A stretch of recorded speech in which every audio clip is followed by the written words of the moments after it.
wanted to stop in and just let you know how I'm doing. I was contacted by a few people who said, get on camera and I want you to give an update. So thank you for this push. I'm going to give you an update. I want you to know that my silence is not a sign of anything bad happening. Actually, my life is on an uptick and a lot of new things are happening, a lot of things that are changing my life, and it has been wild. Hello, Faith. Thank you for tuning in. I love that you all have been so supportive. Oh, thank you. Yes, this background, Barb, is actually my dining room. So I do a lot of my client meetings in the house, and they like to see that I am surrounded by what my passion is, which is art, all the time. So I have a few different spaces in my house where I can have different backgrounds. I have a spot right over there that is, I call it Tinsel Town because there's so much tinsel in case I need to have a more shiny background. And I have a drafting station right over here that I can use whenever I'm showing illustration work. And then I've got my spot to show off some of the work I've done in television. And then I have my room, which, I show off work that I'm doing animation wise. So all these different areas in the house that have different spots. And I see we have, I can't pronounce it. It's D3 Nizka 33. Hello, you're in New York. Thank you so much for tuning in. And we have Dark Dolly and Laura Cup. Yes, thank you so much for tuning in. I just wanted to tell you that things are going well. Things are going really well. And I was tempted to use phrases that actually take away from my life. I wanted to say, I'm so busy. I have so much work. I can't do this and I can't do that. And I had a friend stop me and say, don't say that. You asked for this work. You asked for more clients, and now you have them. You asked for a way to expand your business, and now you have these opportunities. So be grateful and speak like you're grateful. Say things like, I have a lot of work. I'm so glad that I have more clients, and I am looking for ways to continue managing these clients. Some way that you can spin it in a positive light so that you're never putting out energy that says that you don't want the things that you have. And I definitely want the things that I have. So I want to say hello to a few of you more. Just me. Hello from London. Ooh, London. We have Maria from Costa Rica. Oh, I bet the weather is wonderful. We have Adventures in Health and Well-Being. Yes. So this work is a lot of, actually, and maybe I should cover up this sexy fox over here. Here we go. The work is actually changeable. Sometimes when I'm teaching, I cover up the fox. It's one of my favorite pieces, but I know it can be a little much. And I cover it up when I'm teaching, but I leave it out with the clients because my clients actually love it. And they'll point and they'll say, is that a fox in a bikini? We have, Wisconsin in the house. Oh, thank you so much, Dark Dahlia. That's such a nice thing to say.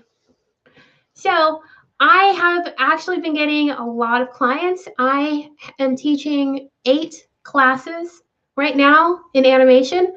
So I used to teach animation just off and on to give back to the community. And I used to just give free classes. And then I had a few free classes that didn't really sit well with me, so I started charging for them. And then I started getting picked up by schools. And now that we're all virtual and everyone's trying to learn online, they've been reaching out to me to teach them virtually, which means I can take on more clients since I don't have to drive to them. So I have 8 classes I'm teaching in animation, and I am finishing up 3 short films. It's 2D experimental style with my company. I've been running my company for about 5 years now, and I am so grateful for the support that I've gotten from all of you and from everyone in this female entrepreneurship circle, because I got this huge push to take a risk that I didn't take before. And honestly, I saw it as a mistake when I was working in business. And I brought on my first assistant. So I have someone who's helping me, and already it is just changing the game. She's gotten so much work done, and it is boosting productivity, not just with the company, but with me.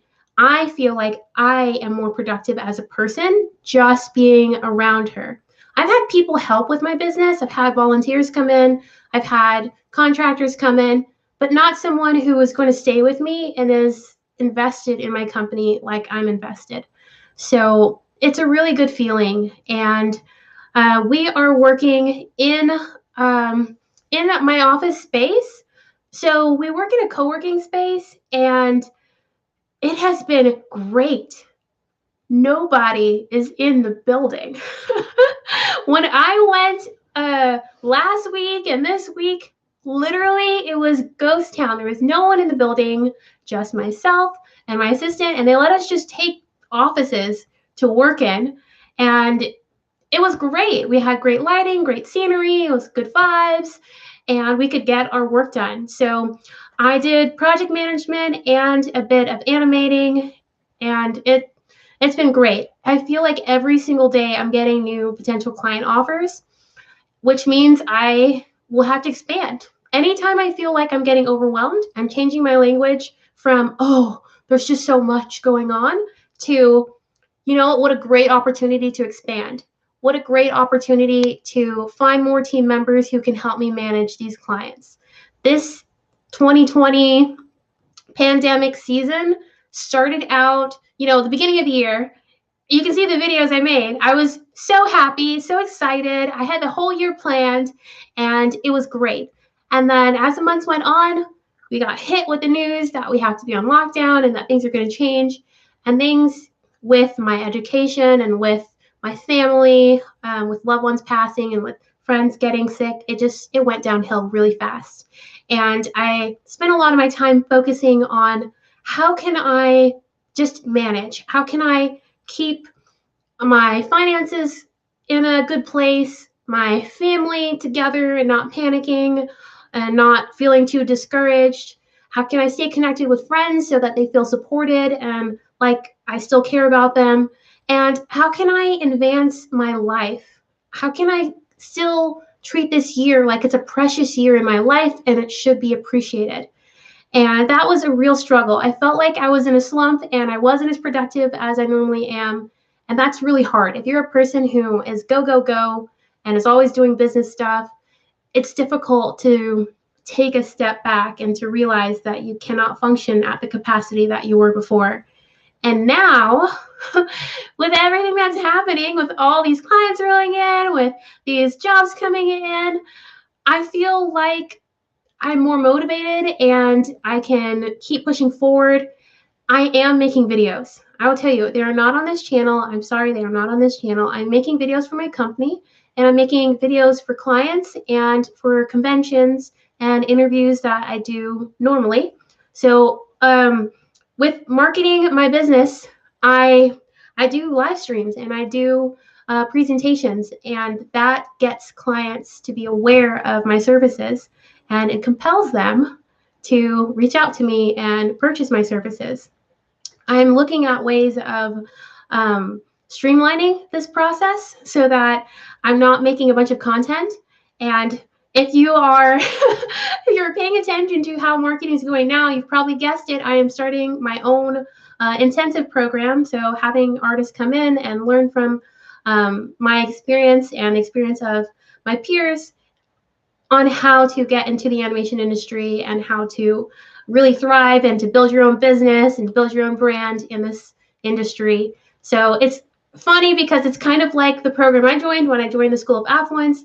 I found someone who knew about the industry that I cared about social etiquette, about knowing how to network when it comes not just to business, but socially, about romance and being elegant and manners and all these things. I found someone who knew about that industry, and I joined her program.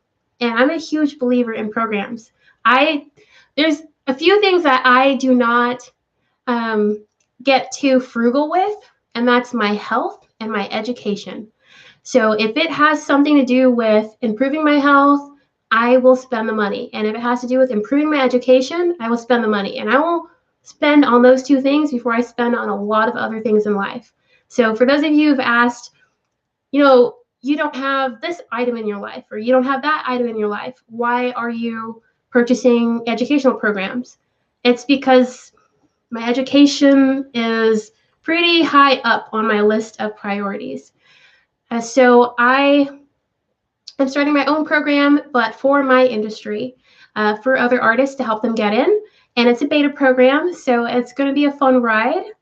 And I will I will tell you about how that goes if you are interested in running your own program. Right now, a lot of people are running programs.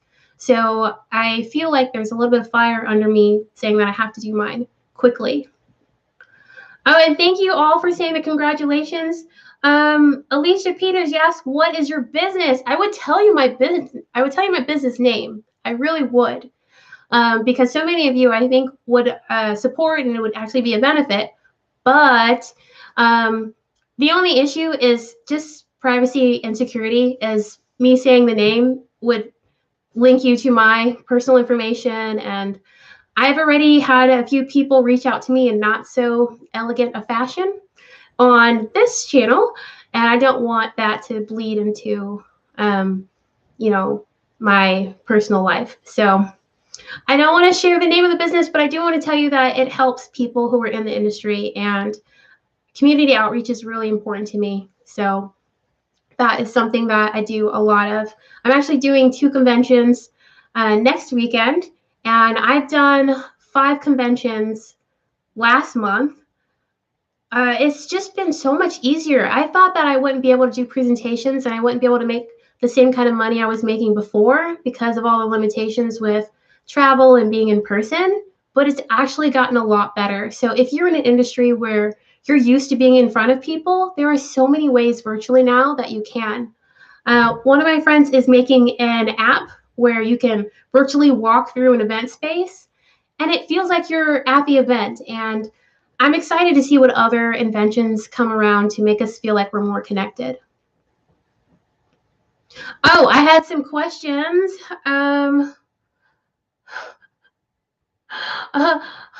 I want to get one more done. How can you advise me to find an inspiring team member for my business as well? Oh, you're looking for a team member. So I'll tell you how I found this assistant.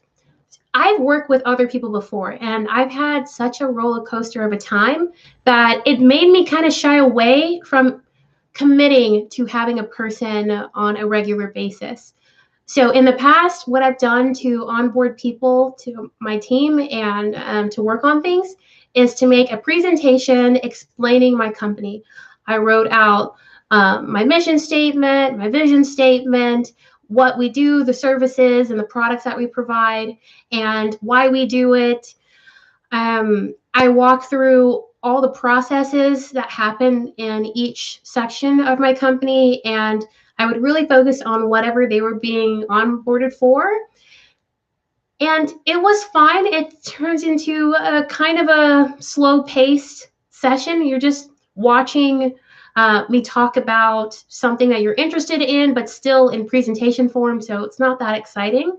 And then I would give them a task immediately. So after they were done, I would test them out, give them a task, see how they felt about it, and then let them leave and complete that task. And I would say maybe 60, 70% of people would come back with the task completed and exactly the way I asked.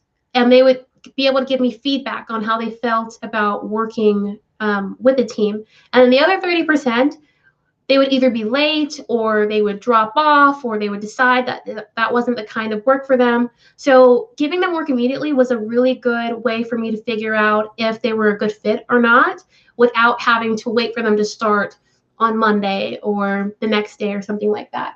Oh, I just taped this up a second ago, so it's going to come back down. This is my temporary cover if you're just tuning in. It covers up a sexy fox picture that I have on the wall. and I like it to be there, but not when I'm doing videos like this. So I will cover it up for now. Uh, when I found this assistant that I'm using, the thing that I did differently was that I approached it as a relationship first and not as an arrangement where you're going to do something for me and I'm going to do something for you, which is how I approached it in the past. It was very much of a transaction. And this time we really got to know each other first, and then she let me know what her goals were for the future and how I could help her. And I told her what that transaction would look like after we made a relationship. So it's been so much better already. She's really eager. She gets her work done. I also brought on a virtual assistant. I don't think that counts. I don't know. Maybe it does count, but the virtual assistant is 100% transaction based. We do not have a relationship. But the person who comes into the office with me each day, we're fairly close, and I really enjoy working with her. And I would say I'm saying it early. I haven't fully seen what the negative side could be, but if you are bringing someone on, making a relationship with them first might be a good idea before you decide to bring them on. And that's if you're a small business. I know there are legal issues if you're a larger business with trying to be friends with everyone that you bring on without doing an equal vetting of each person. We have some comments. Oh, congratulations. Thank you so much.